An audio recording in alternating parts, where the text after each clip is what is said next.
క్రీస్తుతో మాకు ప్రియమైన దేవుని బిడ్డలందరికీ ఈ ఉదయకాల సమయంలో మన ప్రభు అయిన యేసుక్రీస్తు శ్రేష్టమైన నామంలో అందరికీ శుభములు తెలియజేస్తున్నానండి.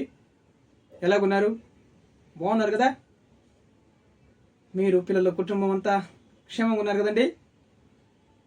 క్షేమంగా ఉన్నారని మేము నమ్ముచున్నాం. ఎందుకంటే తప్పక అందరి కోసం మేము ప్రార్థన చేస్తున్నాం. మన దేవుడు ప్రార్థన ఆలకించి మనందరి జీవితాలని సరిచేసే దేవుడు, కాపాడే దేవుడు. దేవుడు నిండుకాల సమయం అంతా కూడా మనల్ని కాపాడి మరి ఈ దినమును మనకు బహుమానంగా కానుక ఇచ్చిను కాబట్టి ఆయన పరిశుద్ధ నామానికి మహిమ కలుగును గాక. ఈ ఉదయకాల సమయంలో మనము వాగ్దానం కోసం ఎదురు చూస్తున్నాం కదండి. పరిశుద్ధ గ్రంథాలు తెరిచినట్లయితే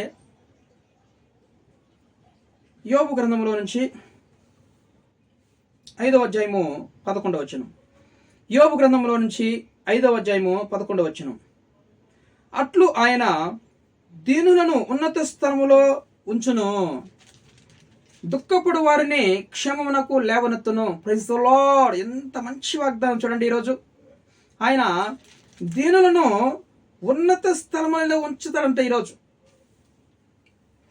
ఎవరు దీనులు, ఎవరు దీనుడై నా మాట విని వణుకుతున్నానో దేవుడు వారిని దృష్టిస్తుంటాడు. అలాంటి దీనులను దేవుడు ఈరోజు ఉన్నతమైన స్థితిలో ఎక్కించబోతున్నాడు. నువ్వు దీనుడివి. ఈరోజు మనం దీనులమి దరిద్రులమని ఈరోజు గొప్పవారు, గొప్ప గొప్ప సేవకులు ఉండొచ్చు, ఎవరైనా ఉండొచ్చు. మనం స్టేజ్ మీద ఎక్కనేరు. కింద నిలబడే పాటలు పాడాలి, కింద నిలబడే నువ్వు మరి ఆరాధన చేయాలి, ప్రార్థన చేయాలి. గొప్పవారు వస్తే స్టేజ్ల మీద ఎక్క పెడతారు.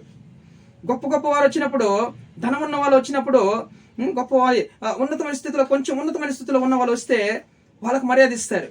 ఈరోజు దీనిలో నిన్ను నన్ను ఎక్కడ కొంచెం వెనక్కి కూర్చోండి. గొప్పవారు వచ్చినారు, గొప్ప వాళ్ళు వచ్చినారు, కొంచెం వెనక్కి కూర్చోండి అని వారికి రాజ మర్యాదలు చేస్తూ ఉంటారు కదా. ఈరోజు దీనులమైన మనము, దరిద్రులమైన మనల్ని పట్టించుకున్న వారు లేరు. ఈరోజు మన ప్రభు అయిన యేసుక్రీస్తు నిన్ను నన్ను పట్టించుకోబోతున్నాడు. హల్లెలూయా. మన ప్రభు ఈరోజు మనల్ని ఉన్నతమైన స్థితిలో ఎక్కించబోతున్నాడు. ఉన్నతమైన స్థితిలో ఎక్కించే దేవుడే అంటున్నాడు. ఈరోజు దుఃఖపడుతున్నావా? దుఃఖంలో ఉన్న వారిని ఆయన క్షేమమునకు లేవనెత్తుతున్నాడు. ఈరోజు దుఃఖపడకు. వాళ్ళు ఏమో అన్నారని బాధపడకు. ఎవరో ఇలాగా అక్కడ కూర్చో, ఇక్కడ కూర్చున్నారని చెప్పినారని నేను ఎన్నో రోజుల నుంచి మందిరంలో ఉన్నాను, అయితే దినస్థితిలో ఉన్నాను, నన్ను పట్టించుకోలేకుండా మరి సడన్గా ఈ మాట అన్నారని దుఃఖపడుతున్నావేమో. బాధపడకు. ఈరోజు కన్నీరు వేడవకు, దుఃఖపడకు. నీ దుఃఖమును దేవుడు సంతోషమునకు లేవనెత్తబోతున్నాడు, క్షేమమునకు లేవనెత్తబోతున్నాడు. దేవుని నామానికి మహిమ కలుగును గాక. దేవుడు మరి 113వ కీర్తన 8లో మరి పెంట కుప్పలో నుంచి దరిద్రులను లేవనెత్తి ప్రధానుల యొద్ద కూర్చుని పెడతానంటున్నాడు కదా. దీనులను ఆయన ఉన్నతమైన స్థితిలో ఉంచుతానంటున్నాడు కదా. ఈరోజు నీది నాది దీనస్థితి ఏమో, మన దీనస్థితిలో ఉన్నామేమో. దీనులను ఎప్పుడు ఆయన విడిచిపెట్టడి చేయి. ధనవంతుల్ని పడదోస్తారంట, కింద పడదోసి దీనులైనా ఆయన మన ఉన్నతమైన స్థితిలో ఎక్కిస్తారంట. దేవుని నామానికి మహిమ కలుగును. లూకా కూడా ఒక మాట అన్నాడు చూడండి. లూకా ఒక మాట అన్నాడు చూడండి. లూకా 1వ అధ్యాయము 52వ వచనంలో చూడండి. లూకా సువార్త 1వ అధ్యాయం 52వ వచనం. సింహాసనంలో నుండి బలవంతులను పడదోసి దీనులను ఎక్కించును, ఆకలి కొనిన వారిని మంచి పదార్థంతో తృప్తిపరిచి ధనవంతులను వట్టి చేతులతో పంపివేయును. Praise the lord. దేవుని నామానికి మహిమ కలుగును గాక. ఆమేన్. రిజర్వ్ చేసుకు ఈ వాగ్దానం. సింహాసనం నుండి ఈరోజు సింహాసనంలో అధికారులు వస్తే సింహాసనం మీద కూర్చోబెడతారు, స్టేజీల మీదకి ఎక్కిస్తారు. మనమైతే నాన్నే ఉండు, కిందనే ఉండు, గొప్ప వాళ్ళు ఉన్నారు, అక్కడే సైడ్లో ఉండు అంటారు కదా.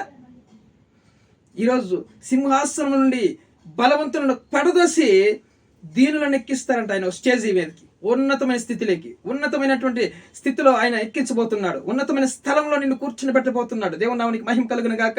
ఈరోజు ఆకలి కొని ఉన్నావు సంఘంలో. ఈరోజు సంఘంలో నువ్వు మందిరంలో పాటలు పాడాలని ఆకలి కొని ఉన్నావా? నిన్ను మంచి పదార్థంతో దేవుడు తృప్తిపరిచి ధనవంతులను వట్టి చేతులతో పంపేస్తాడంట. భౌతికంగా, శారీరకంగా నువ్వు మరి ఆకలి కొని ఉన్నావేమో, మంచి పదార్థాలతో దేవుడు నిన్ను తృప్తిపరుస్తాడు. ఆత్మీయంగా నువ్వు ఆకలి కొన్నాయేమో, దేవుడు నిన్ను అన్ని పదార్థాలు నీకు సమకూర్చి నీకు తినిపించి ఉన్నతమైన స్థితిలో దేవుడు ఎక్కిస్తాడు. ధనవంతుల్ని వట్టి చేతులతో పంపిస్తామని అంటున్నాడు దేవుడు. ఎంత గొప్ప దేవుడు మన దేవుడు. ఈరోజు మనుషులు చూడకపోవచ్చు, సేవకులను పట్టించుకోకపోవచ్చు, గొప్పవారి అధికారులను పట్టించుకోకపోవచ్చు, నీ బంధువులు ఎవరైనా నిన్ను పట్టించుకోకపోవచ్చు. మన ప్రభు అయిన యేసుక్రీస్తు ఈ రోజు నిన్ను పట్టించుకోబోతున్నాడు. దీనులమైన మనసు చూసి ఆయన జాలి కలిగి ఉన్నతమైన స్థితిలో ఎక్కిస్తానంటున్నాడు దేవుడు. దేవుడు నామానికి మహిమ కలుగును గాక. దుఃఖపడు వారిని క్షేమమునకు లేవనెత్తానంటున్నాడు. ఈరోజు నువ్వు దుఃఖపడుతున్నావా? ఈరోజు దుఃఖపడొద్దు. ఈ వాగ్దానం జ్ఞాపకం చేసుకో. దేవుడు మనతో మాట్లాడుతున్నాడు. ఖచ్చితంగా ఈరోజు నిన్ను క్షేమమునకు లేవనెత్తిపోతున్నాడు. ఏ విషయంలో నువ్వు దుఃఖపడుతున్నావు? ఎవరన్నా ఏమన్నా అన్నారని, మరి సంఘంలో నీకు అవమానం కలిగిందని దుఃఖపడుతున్నావా? లేదా శారీరకంగా మరి నాకు వివాహం కాలేదు, గర్భఫలం లేదు, కుటుంబంలో సమస్యలు ఎక్కువైపోయినాయి, పరిస్థితులు బాగలేవు, లేమిలో ఉన్నానని దుఃఖపడుతున్నావేమో. బాధపడకు. సమస్తం నీకు సమకూర్చిపోతున్నాడు దేవుడు. నీ దుఃఖమును క్షేమమునకు లేవనెత్తపోతున్నాడు. ఆమె నన్ను దేవుడు నామానికి మహిమ కలుగును గాక. దీనుల్ని ఉన్నత స్థలంలో ఉంచుతానంటున్నాడు. ధనవంతులను ప్రదోసి దీనులను ఎక్కిస్తారంట. ఆయన ఆకలి కొన్న వారిని మంచి పదార్థాలతో తృప్తిపరిచి ధనవంతులను వట్టి చేతులతో పంపిస్తానంటున్నాడు. దేవుడు నామానికి మహిమ కలుగును గాక. ఈరోజు నీ స్థితి దినస్థితి, రేపు చూడు అద్భుతం చూడబోతున్నావు. ఉన్నతమైన స్థితిని నెక్కించి ఒకరోజు దేవుడు నిన్ను వాడుకోబోతున్నాడు. దేవుడు నామానికి మహిమ కలుగును గాక. అంతేకాకుండా మన దావీదు మహారాజు కూడా ఎంత చక్కగా ఒక మాట అంటున్నాడు చూడండి. 37వ కీర్తనలో 11, కీర్తన గ్రంథం 37వ కీర్తనలో 11వ వచనంలో చూడండి.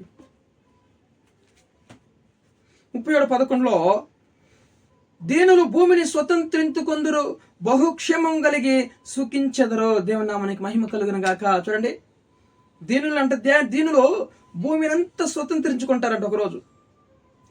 ఈరోజు నీకు మందిరంలో స్టేజ్ పైన నీకు స్థలం లేదు. రాబోయే దినాల్లో, వచ్చే రోజుల్లో భూమిని స్వతంత్రించుకోబోతున్నావు. ఆమె నన్ను అద్భుతాలు చేయబోతున్నాడు దేవుడు. భూమిని నువ్వు స్వతంత్రించుకోబోతున్నావు. ఈరోజు నువ్వు అధికారులను మరి పిలవబోతున్నావు. నీలాంటి దీనుల్ని ఈరోజు వారిని నువ్వు స్టేజ్ పైకి ఎక్కించబోతున్నావు. చూడండి, బహు క్షేమము కలిగి దుఃఖపడు వారిని ఆయన క్షేమముకు లేవనెత్తాడు కదా. ఒకరోజు నువ్వు బహుక్షేమం కలిగి సుఖించబోతున్నావు, సుఖంగా ఉండబోతున్నావు. ఈరోజు కన్నీరు విడుస్తున్నావు. దీనుడు ప్రభువా కాపాడయ్యా అని ప్రతిరోజు కన్నీరు విడుస్తున్నావు కదా. మోకరించి నీ సహనమును, నీ ఓర్పును మన ప్రభు అయిన యేసుక్రీస్తు ఎరిగి ఉన్నాడు. ఆయన చూస్తున్నాడు. నీ యొక్క మరి క్షేమం కలిగి నువ్వు సుఖించదవో, నీ దుఃఖాన్ని, నీ కష్టమును దేవుడు బహుక్షేమనకు మార్చబోతున్నాడు. దీనిని భూమిని స్వతంత్రించుకునేలాగా నిన్ను నన్ను చేయబోతున్నాడు దేవుడు. దేవుని నామానికి మహిమ కలుగును గాక. ఎంతో మంది దీనులు ఈరోజు దీనస్థితిలో ఉన్నామేమో, ఒక సేవకుడు అయింది దీనస్థితిలో ఉన్నామేమో. బాధపడకు.